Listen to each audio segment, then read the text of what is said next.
फूल से लतपत उस बच्चे के होश जब खोने ही वाले थे, तभी उसकी नन्ही बाहों को एक सहारा मिला। एक बेहद साधारण दिखने वाले साधु ने उसे रोका था। साधु की आंखें फूल के परे उस बच्चे की भोली और काली आंखों को देख पा रही थी। सर पे हाथ फेरते हुए साधु ने बच्चे से पूछा, तुम्हारा नाम क्या है बच्चे?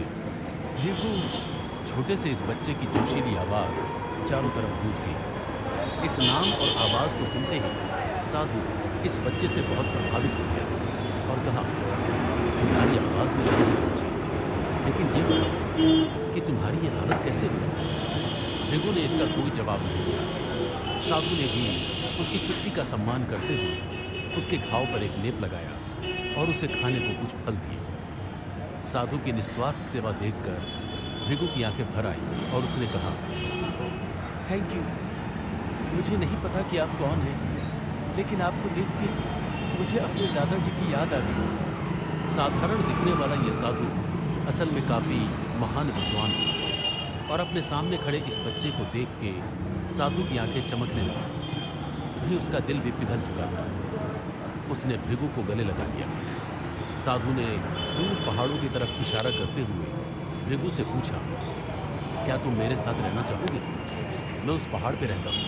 भृगु ने साधु की आंखों को देखते हुए कहा, वैसे तो मेरी माँ ने किसी अनजान आदमी के साथ कहीं जाने को मना किया था, लेकिन मुझे आपने खाना दिया और मेरी चोट को राहत भी दी, और इस वक्त वैसे भी मेरे पास कोई घर नहीं है, इसलिए मैं आपके साथ चलने को तैयार हूँ। भृगु की समझ को देखकर साधु को बिल्कुल भी हैरानी नहीं हुई। वो अपनी उम्र से ज्यादा समझदार और तेजस्वी था। साधु मुस्कुराए और भृगु को अपने साथ लेकर पहाड़ों की तरफ चल पड़े।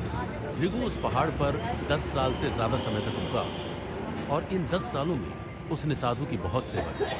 तपस्या करते हुए एक दिन साधु को बहुत तेज बुखार आया हुआ था और उनका पूरा शरीर दर्द कर रहा था। भृगु ने ऐसे में उनकी पीठ पर मालिश करना शुरू कर दिया। उसकी छुअन महसूस करके साधु ने हैरानी से कहा, भृगु, तुम्हारी उंगलियों में तो चमत्कार है।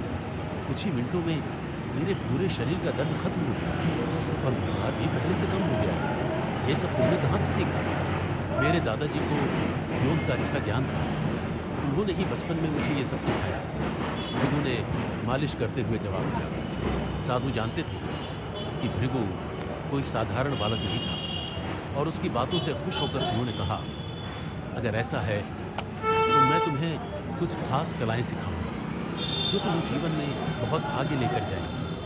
तुम्हारी शिक्षा की जिम्मेदारी अब मैं लेता हूँ। अगले कुछ सालों तक साधु ने भृगु को वैदिक शिक्षा के साथ साथ मार्शल आर्ट्स, आयुर्वेद और एक्यूप्रेशर चिकित्सा जैसी बहुत सी कलाएं सिखाई।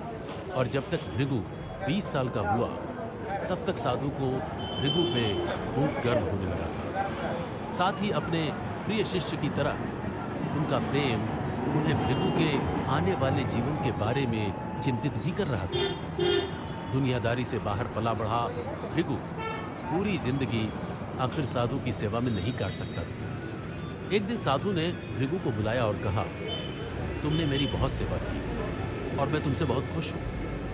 मेरे पास तुम्हारे लिए एक तोहफा है। एक भले परिवार का मुझ पर एक कर्ज था, जिसे चुकाने के लिए वो मेरे शिष्य को एक नई जिंदगी देने वाले थे। उस परिवार के मुखिया ने अपनी छोटी पोती की शादी मेरे कहने अनुसार करने की कसम खाई है और अब मैं चाहता हूँ कि उस सुपुत्री से तुम्हारा विवाह हो, ताकि तुम इस दुनिया में एक नया दौर शुरू कर सको। ये लो उस वादे का प्रमाण पत्र। तुम इस पर लिखे हुए पते पर जाओ और अपने विवाह का प्रस्ताव रखो। साधु ने भृगु को एक कागज देते हुए कहा।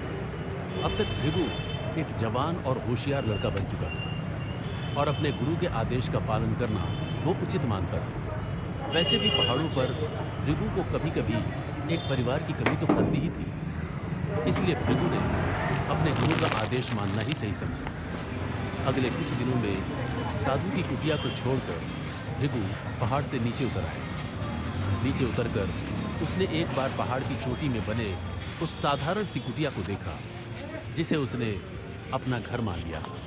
दिल में छा रही उदासी को छोड़ते हुए भृगु ने अपने अंदर की घबराहट को भगाया और एक नई जिंदगी की तरफ कदम बढ़ाया।